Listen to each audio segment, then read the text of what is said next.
Control is one of those things most developers ignore until something goes wrong. And yeah, that was me too. Whether you're a solo developer or working with a team, having proper backups and version control for your project is so incredibly important, especially in these days with engines such as Unity or Unreal. Over the past few months, I've tried a bunch of different options such as self-hosting GitLab or Git setups, and combining them with tools such as GitHub Desktop and Anchor Point. And Anchor Point made things easier for me to pull and push, not only for me but for my team as well. But the only downside is their subscriptions come at a big cost, and I still needed to manage my own storage solution.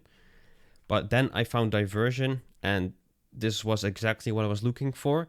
It's a all-in-one solution, and also for indie developers, I think it's really interesting because their free plan gives you 100 gigabytes of storage and supports up to 5 users. So everybody you hire throughout making your game, or you're adding new team members to it, I think it's pretty generous for them to give you that for free at the starting point. And whenever you want to upgrade to a bigger plan, it's not a bigger cost. So in this video, I'm going to show you how to set up Diversion for your UE5 project, and also tell you why I decided to switch over. Alright, so here we are on the homepage from Diversion. And what we're going to do is we're going to click on Get Started. And in here, you will have the default sign up page where you can continue using a Google account or continue using your email and password. For this case, I already have an account, so I'm just going to click on sign in. And then you're going to see this blank page right here.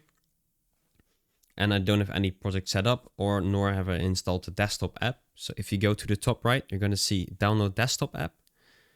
And then you can select which operating system you use. I'm only using the Windows installer, so I'm going to click on Windows installer. And then you're going to see the download is beginning. So once that's done, we can open it up. Here we go. Now we can click on it. Then it's going to start the installer. We can just click next right here, accept the terms of service, install again. And then we're going to wait for this to be finished, which should take a couple seconds, not too long. Click on finish. And now we are logged in on our workspace. Only we don't have any project set up. So the first thing I'm going to do is make a new Unreal project. And for this, I'm going to use the third person template project. And I'm going to call this demo. Then I click create. And it's going to open a project up for me. Then what I want to do is also on Diversion, make a new repository. So click on new, create new repository. And most of the times, with a Unreal or Unity project, you do want to create from an existing folder, since it's going to be based off the project you see behind here. And I'm going to call this Diversion demo. And then I'm also going to search for the project, and then I'm going to add it here. Demo, create. It's going to create the repository from this Unreal project. And then I'm going to view repo. And it's automatically creates a branch for me, which is main, and it's going to initialize as well. And this might take a while for it to find all the files in there. And once it's done, what I like to do, select everything. And then I'm going to type initial commit, and then commit all my current changes before I start. When I go to history, you're going to see the initial commit, which is my Unreal project. You're also going to notice you have a file called dvignore, and this is basically something Diversion made for you, which excludes specific files you don't want to submit, like your intermediates, plugins, derived data cache, and your build assets, which is mostly local to you and not to your teammates that are working on this project. So whenever we have this set up, I'm going to go to my project right here. We're going to make some changes. I'm going to make a new folder called Blueprints. I'm going to open it up. I'm going to call this core. Open that up. And we're going to make a new blueprint class, which is a player controller.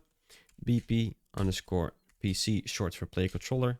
Base. So I know this is my base controller class. And I'm going to move this cube in the scene. Now I'm going to save these changes. Open up Diversion. And you're going to immediately notice it says you have 5 uncommit changes. And I can open it up. And you can see it's my blueprint slash core and then my controller that I've just made. So let's commit these changes. New player controller and map changes. And then also we need to select that specific folder, commit changes, we say commit. And then if we go to the history, you can see new player controller and map changes. And when I click on the history, you can see these two new folders I made, the player controller class I made, and the map changes I've done in there, which is pretty simple. But as you've noticed, I'm doing this all from the desktop app. Luckily, Diversion has also a plugin that's going to make it easier for you to dynamically make these changes. So I'm going to open Fab right here, and you're going to notice you have a Diversion version control plugin. Link is in the description for you to get it. Once that's done, we're going to open it up. We're going to say install to engine. I'm going to select my current project version, which is 5.5. Click install.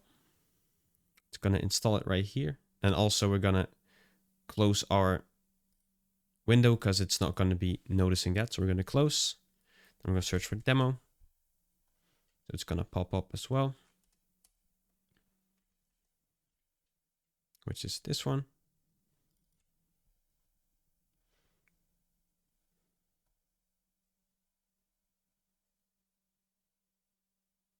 And then once that's booted, we're going to go to edit, plugins, installed, Diversion control, and then I'm going to restart.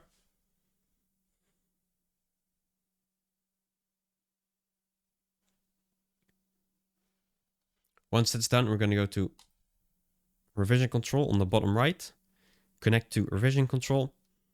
In here, we're going to search for the diversion one. It's going to show you diversion root of the repository, which in this case, that is the current location of this project, accept settings. And it says successfully connect to revision control. And currently you'll notice I'm on branch main and everything's synced. So let's say we're going to make new changes in this as well. I'm going to make a new blueprint class. I'm going to make a game mode, BP_GM, short for game mode, base. And you can see it has a question mark, meaning this is a change I've made that I've not yet committed. And there's another form, which is if you have an exclamation mark, which is your teammate has changed something. It notifies you this has been changed by somebody else, meaning if you're going to change as well, you're likely going to overwrite what he did. And we're going to make some map changes. Then I want to save these changes. I'm going to go to the bottom right, and you can see I now have a new function available, which is called commit changes. And you're going to notice these cubes that I've moved and my game mode base that I've changed. So for the commits message, I'm going to make new game mode and more map changes. Then we're going to commit this file, and it says successfully. So if I open up Diversion, history, you're going to notice my new commit is in here with my commit message, and I can see what I've committed, which is my new game mode and the map changes. But let's say you're working with a bigger team, you likely don't want to all work in the main branch and you want to create a separate branch. How you can do that is you click on new branch right here, and you can name it specific to what that person is making, so like an interaction system for the game, or just a branch with this name. So let's say I do Duffo_branch,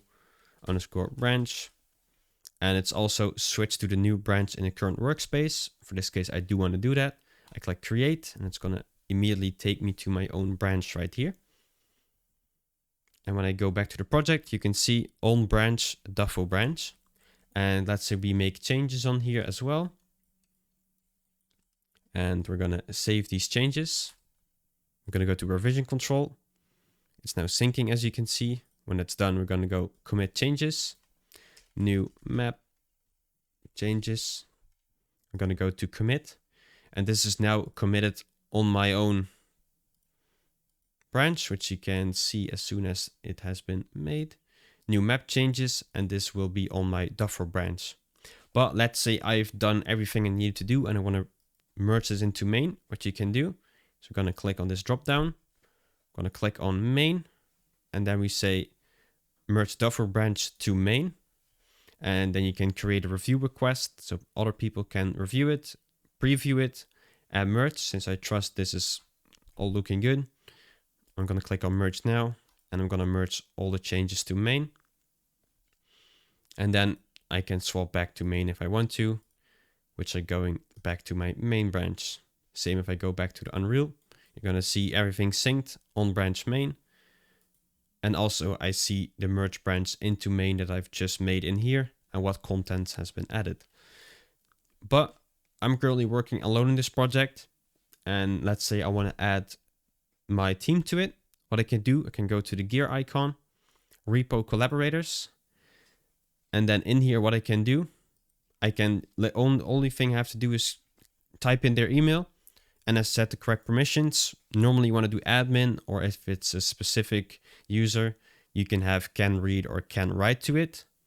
And then send invite, and they'll get an email where they can click on, and then they're going to be part of your organization, and then they'll get access to this project as well. And this is basically all you got to do to get up to speed with Diversion and how to use it. And yeah, I personally think it's a really great project, and also their support and their help on everything and their documentation is really good. So props to them about it, and hope to see you guys on the next video.